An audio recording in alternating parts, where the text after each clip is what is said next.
Are solar panels good for the environment? Solar panels offer substantial environmental benefits with 90 to 95% fewer lifecycle emissions than fossil fuels. While their manufacture involves energy-intensive processes and raw material extraction, panels pay back their carbon debt in 1 to 4 years and operate emission-free for 25 to 30 years. You'll face challenges in end-of-life recycling and potential land use concerns, but strategic siting minimizes ecosystem impacts. The complete environmental calculation reveals why solar energy continues gaining momentum worldwide. The carbon footprint reality of solar energy. While solar panels are often promoted as a green energy solution, their total environmental impact requires lifecycle emission analysis. Conventional panels generate 40 to 50 g of CO2 per kilowatt-hour during manufacturing, primarily from energy-intensive silicon processing and aluminum framing. You'll find these emissions are front-loaded, occurring before panels produce any clean energy. The carbon payback period ranges from 1 to 4 years depending on your location's solar irradiance and the energy mix used in manufacturing. After this period, panels operate virtually emission-free for their 25 to 30-year lifespan. When compared to fossil fuels, coal, 820 to 1000 g CO2/kilowatt-hour, natural gas, 490 g CO2/kilowatt-hour, solar energy's lifecycle emissions represent a 90 to 95% reduction in carbon footprint despite manufacturing impacts. Environmental trade-offs in solar panel manufacturing. The manufacturing of solar panels presents significant environmental trade-offs that balance their long-term benefits. Production processes rely heavily on energy-intensive methods, with silicon melting requiring 50 to 100 kilowatt-hours per kilogram, often powered by coal in Chinese facilities. The extraction of raw materials, silicon, silver, copper, and aluminum, causes soil, air, and water contamination.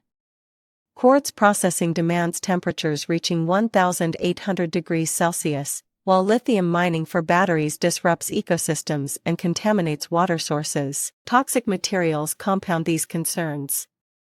Thin film panels contain cadmium telluride or copper indium gallium selenide, which pose leakage risks.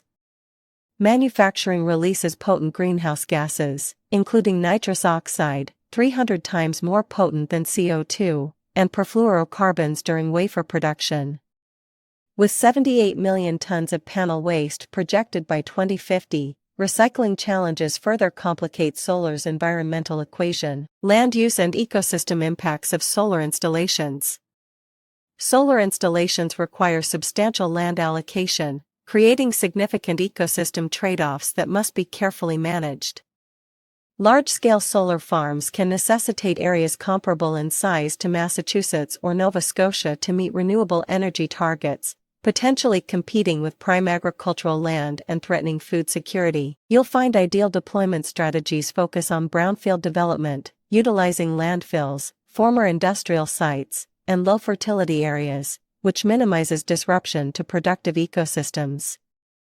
Agrivoltaic systems offer a compelling solution by integrating solar infrastructure with agricultural activities, maintaining food production while generating clean energy. Strategic site selection is critical. Prioritizing land with minimal ecological value reduces biodiversity impacts while advancing renewable energy goals. This balanced approach addresses both climate mitigation needs and ecosystem preservation concerns. End-of-life challenges and recycling possibilities.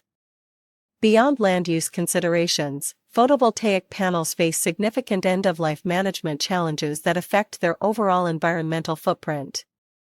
With projections of 78 million tons of solar waste by 2050, current infrastructure remains inadequate, particularly in the U.S., which lacks dedicated recycling facilities. Recycling processes present technical hurdles. Thermal delamination emits toxins, chemical methods require costly solvents, and mechanical approaches struggle with polymer removal.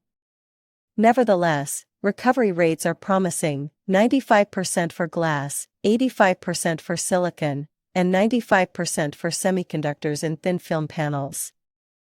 Silver extraction recovers 47% of a panel's material value despite representing less than 1% of its mass. The EU's WEEE directive has stimulated recycling development through producer responsibility requirements, while innovative approaches like modular design and AI-powered sorting systems aim to enhance future recyclability. Comparing solar's environmental impact to traditional energy sources. When comparing environmental impacts across energy generation methods, solar power demonstrates significant advantages over traditional fossil fuel sources in multiple ecological dimensions. Solar produces no operational emissions, while coal and natural gas generate 18 times and 13 times more CO2 respectively. A typical home system offsets 8,440 pounds of coal emissions annually, equivalent to planting 125 trees. Solar's initial production emissions are recovered within 1 to 3 years, with energy payback periods averaging 1 to 2 years. Unlike fossil fuels, PV systems produce no SO2, NOx, or particulate matter that cause respiratory diseases, acid rain, and smog. Solar also excels in water conservation, requiring zero consumptive water, while coal plants use millions of gallons daily for cooling, making solar ideal for water-scarce regions. To conclude, while you've learned solar panels offer significant carbon reductions compared to fossil fuels, 50 to 80% lower lifecycle emissions, they aren't environmentally neutral.